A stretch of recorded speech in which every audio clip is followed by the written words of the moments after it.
So the Reserve Bank of India just did something huge. They've turned on the money taps with a series of massive rule changes that could directly impact your loans, your investments, and, well, the entire Indian economy. So what exactly did the RBI do, and how does this whole complex money game actually work? Let's get right into it. First up, let's start with a big number, 1 crore rupees. That is the RBI's new, massively increased limit for loans you can get against your stock portfolio. This one change, it unlocks a huge amount of capital for investors, making it so much easier to get your hands on large funds just by using the shares you already own. And here's another one for you, 25 lakh rupees. This is the new, much higher ceiling for financing IPO applications. In simple terms, the RBI is basically saying, hey, we want more people to participate in the primary market, making it easier for retail investors like you and me to get bigger chunks of new company listings. Now, to really understand how big a deal that 1 crore limit is, get this. It's a massive 5-fold jump from the old 20 lakh ceiling. I mean, this isn't just a small tweak. It's a loud and clear signal from the RBI that they want more capital, more money flowing through our markets. Okay, so we've seen these big, exciting numbers, right? But what's the real story here? To understand what this actually means for your savings, your EMIs, and your investments, we need to go a little deeper and understand the concepts driving these big decisions, things like liquidity, repo rates, and monetary policy. All right, so here's how we're going to break it all down. First, we'll look at the recent news that kicked this all off. Then we'll tackle what liquidity actually means. After that, we're going to open up the RBI's secret toolkit to see the tools they use, understand how they turn the money taps on and off, explore the massive challenges they face, and finally, look at what's next for India. Let's begin.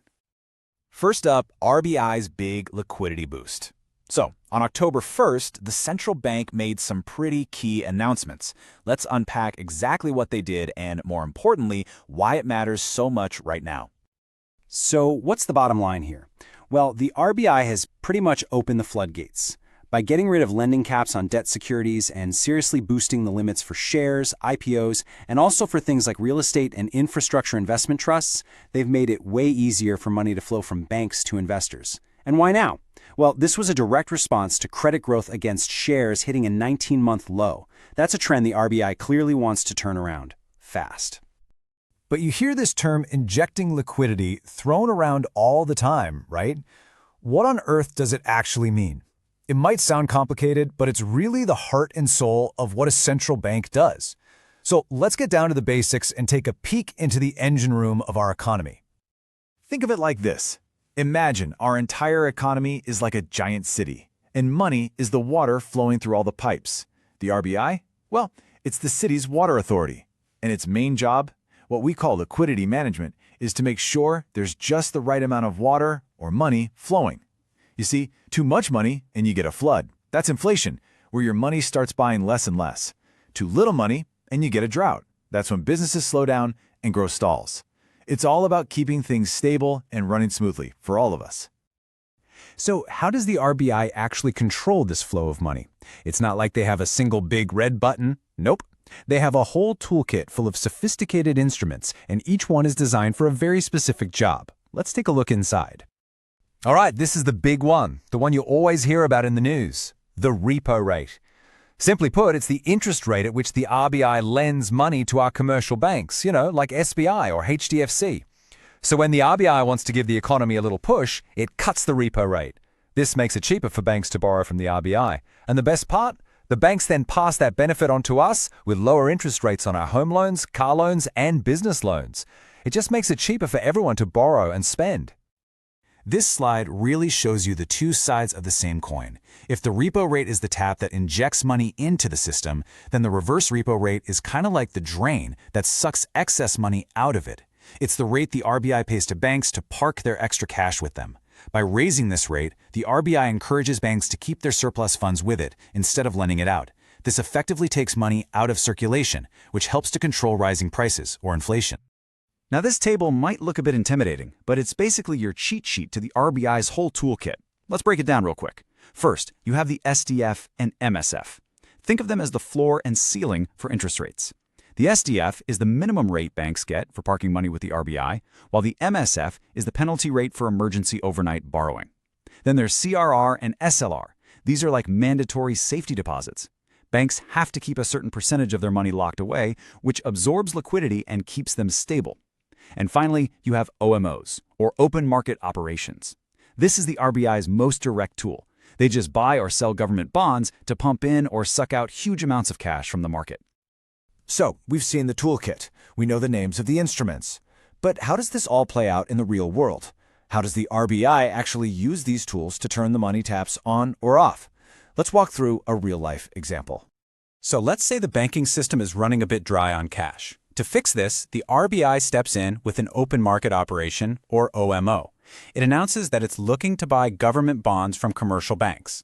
The banks, of course, are happy to sell these bonds to get some fresh cash. The RBI then pays for these bonds by crediting the bank's accounts with brand new rupees. This is literally the closest thing to digitally printing new money and pushing it straight into the system. And just like that, the banks have more money to lend out to people and businesses, giving the whole economy a nice boost.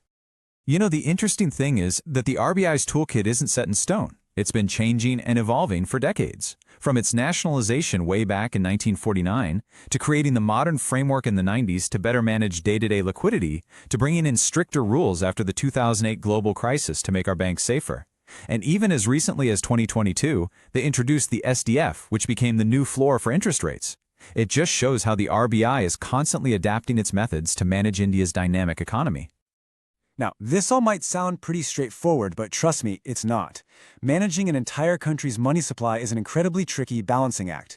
The RBI is constantly walking a very, very thin tightrope between several competing goals. The RBI is basically fighting a war on multiple fronts, all at the same time. If they inject too much money to boost growth, they risk prices shooting through the roof. But if they focus too much on stability, they might just choke the economy's growth. And on top of that, they have to deal with global shocks and local problems that their tools just can't fix. I mean, you can't fix a bad monsoon or high global oil prices with a rate cut, right? And the final challenge is time.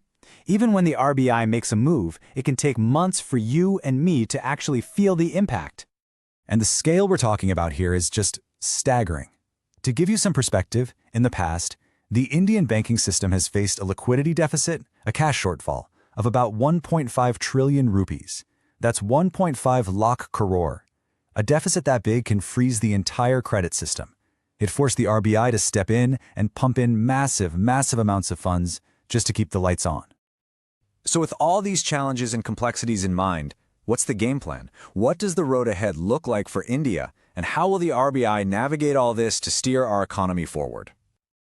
The strategy really boils down to 3 words: flexible, proactive, and innovative. This means fine-tuning liquidity every single day and taking bold steps when needed, like that special 50,000 crore rupee window they opened for sectors like tourism and hospitality that were hit so hard by the pandemic. It also means better teamwork with the government and exploring new, out-of-the-box ideas to handle whatever challenges come our way. And that really brings us to the ultimate multi-trillion rupee question, doesn't it?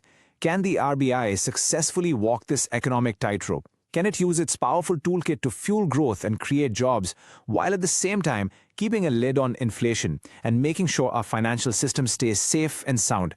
The answer to that question will pretty much define India's economic story.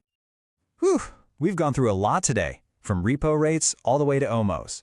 Now, to help you get a really solid grip on all of these concepts, we've put together some detailed notes and a super useful quick revision mind map for this entire topic. The link is right there in the description. It's the perfect way to make sure it all sticks. At the end of the day, all of this, all these complex terms and big numbers, they're all about one thing: managing our economy through tough times and steering it safely towards a future of sustainable prosperity for all of us. Thanks for watching.